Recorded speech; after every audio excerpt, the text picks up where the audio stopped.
張良的兵書。張良係漢高祖劉邦嘅謀臣，就係佢運用各種奇謀妙法，幫劉邦即係漢朝開國君主呢，打敗各路敵人，穩住咗大漢嘅江山。其實張良識得咁多兵法，係要多謝一個老伯伯嘅。張良原本係戰國時代一個叫做韓嘅國家貴族嘅後代，佢呢個國家韓俾秦始皇滅咗啦。佢為咗報仇，於是張良變賣咗所有嘅家產，揾到一位力大無窮嘅大力士，諗住去博浪沙刺殺秦始皇。呢次行動係咁嘅，呢個大力士淨係用一隻手就能夠揮舞一個120斤咁重嘅大鐵錘。佢哋知道行近秦始皇係冇可能嘅，佢周圍亦都布滿咗侍衛。咁等佢架車經過嘅時候，如果呢個大鐵錘能夠打爛佢架車，咁秦始皇唔俾嗰啲木頭擊中，亦都會因為跌喺地下度，俾驚慌嘅馬踩死啦。咁於是乎，張良就同呢位大力士埋伏喺博浪沙呢個地方，等秦始皇嘅車隊嚟啦，咁就可以除咗呢一個暴君。由於秦始皇自己都好驚俾人刺殺嘅，每次出行都有一大隊車隊跟住，而且佢仲好蠱惑咁樣，將其他嘅馬車布置得比自己坐嗰架更加華麗。車隊到達咗博浪沙啦，張良同大力士都知道，揮動鐵錘呢一個機會就只有一次。大力士觀察咗好耐，鎖定咗其中一架車作為目標。佢諗呢一架車一定係秦始皇坐嗰架啦。佢用盡全身嘅氣力一揮，就見到呢個鐵錘斜斜咁樣越過秦始皇嘅馬車，打中咗佢旁邊侍衛嗰架車。呢個就係成語中所謂嘅誤中副車啦。咁當然啦，行刺就失敗啦。張良咁大規模咁樣訪尋有能之士做殺手，秦始皇就梗係知道呢次嘅刺殺行動係張良主使噶啦。於是佢除咗加強自己嘅保護之外，仲即刻下令通緝張良。四周圍鋪天蓋地咁樣念出畫住張良樣嘅報告，不得已張良只好改名換姓，躲避耳目，藏匿喺下邳縣嘅鄉間。呢一日，張良屈喺間屋太耐啦，想出嚟散下步唞下氣。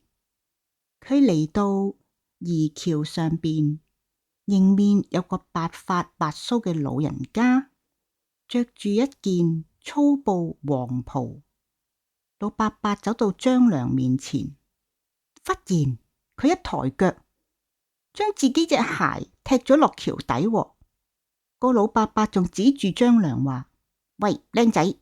佢好唔客氣咁話，落去橋幫我攞翻隻鞋上嚟。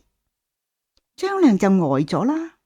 哈！分明係你呢個老伯伯故意將隻鞋踢落去橋底，憑乜嘢要我去攞啊？張良好唔想理佢，想掉頭就走，但係細心一諗，唉，你咁老，又點能夠喺橋下邊執翻隻鞋啊？睇你呢身爛身爛世，你梗係好窮噶啦，一定冇錢買過另一雙鞋啦。算啦算啦，我就幫你去執啦。咁張良就走落去橋底幫佢執翻隻鞋。老伯伯見張良將隻鞋執翻上嚟，一句多謝都冇講，又伸隻腳出嚟，粗聲粗氣咁話：靚仔，快啲幫我着翻隻鞋。張良就瞪大眼，忍住一肚火，就彎身幫佢着啦。點不知個老伯伯仲好狂妄咁話：啊，年輕人對老人家要識得尊重，你跪低同我着啊！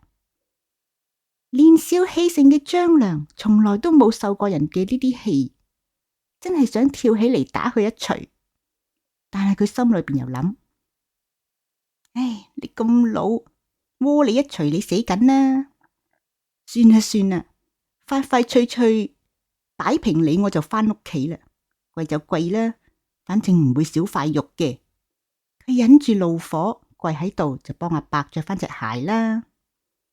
老伯伯好得意洋洋咁樣着翻隻鞋，摸下自己啲鬚，呵呵大笑起上嚟，就對住張良話：你呢個靚仔都係一個好材料嚟嘅。5日之後一大早你就嚟翻呢條橋度見我啦。講完轉身就走咗。5日之後，張良起咗個大早，就走去移橋啦。冇諗到，遠遠就見到呢個黃衫伯伯喺橋上面行嚟行去，好似等咗好耐咁樣。仲未等到張良行上去，老伯伯就大聲鬧阿張良啦：走走走，同老人家約咗喺度見面，竟然慢吞吞遲過我。走啊，5日之後再嚟。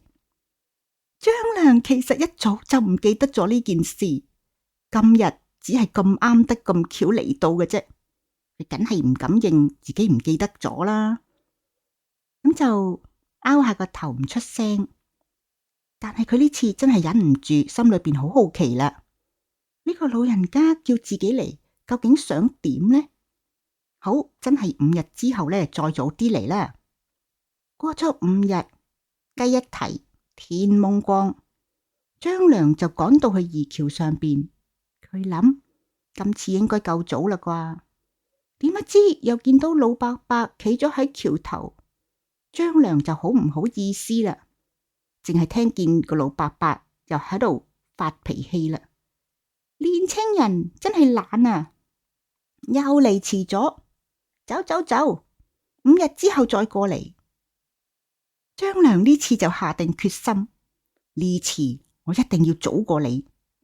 第5日之前嘅夜晚，張良都唔敢瞓到好冧，半夜就起身，踩住一路濕濕亮亮嘅白霜，趕咗去移橋。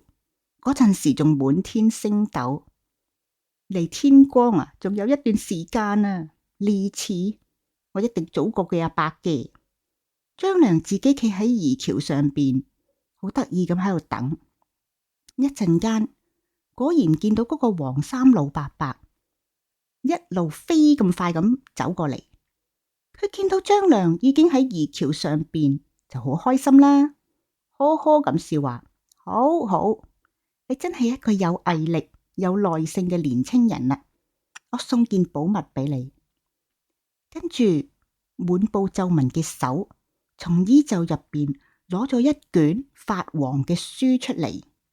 佢話：嗱，後生仔，將呢本書攞去，好好讀熟佢，融會貫通。10年之後，你就能夠成就了不得嘅大事業噶啦！你一定要用心啊！呢個時候，張良知道呢個老人家唔係普通人，咪即刻跪低，兩手恭恭敬敬咁接過呢卷書啦。正要開口問老人家個名嘅時候，老人家就話啦：13年之後，你會經過山東嘅谷城山，山下有一棵千年嘅老松樹，你到嗰棵老松樹下邊就會揾到我噶啦。咁張良就叩頭道謝啦，再抬起頭，見到着住黃衫嘅老伯伯已經喺漸漸變白嘅天空下邊遠去咗啦。點解走得咁快嘅？呢個時候天光咯，張良見到嗰本書上邊寫住4個古字：太公兵法。哦，原來係一本非常珍貴嘅兵法書，我一定要好好下功夫將佢讀通啦。張良將書入邊嘅兵術戰法背到滾瓜爛熟，果然就靠住靈活運用呢一本太公兵法，張良成為漢高祖劉邦嘅軍師，推翻秦朝，打敗楚霸王項羽，建立咗漢朝嘅天下。13年後嘅冬天，張良諗起同黃衣老人家嘅約會，咁佢就趕到山東嘅谷城山下邊嘅時候，真係有棵老松樹挺立喺嗰度，但係周圍就冇半戶人家。咁佢等咗差唔多成日啦，都唔見有半個人嚟，佢真係好攰啊！咁啊見到樹下邊有嚿石，不如坐喺嗰度等啦。咁佢就揾手抹下塊石啦，正想坐落去，發現原來呢一塊係一個莹潤嘅黃石頭，顏色就好似老人家嗰件衫一模一樣，係黃色嘅。更加奇怪嘅係上邊刻咗黃石公3個大字。張良呢個時候先諗到，黃衣老人原來就係呢塊黃石，佢特地化身嚟磨練我，幫助我，令到我有今日嘅成就。張良就跪喺樹下邊，對住黃石，好虔誠咁再三叩頭拜謝，跟住就依依不捨咁離開。呢個就係張良得到太公兵法嘅傳說啦。好，下次再傾。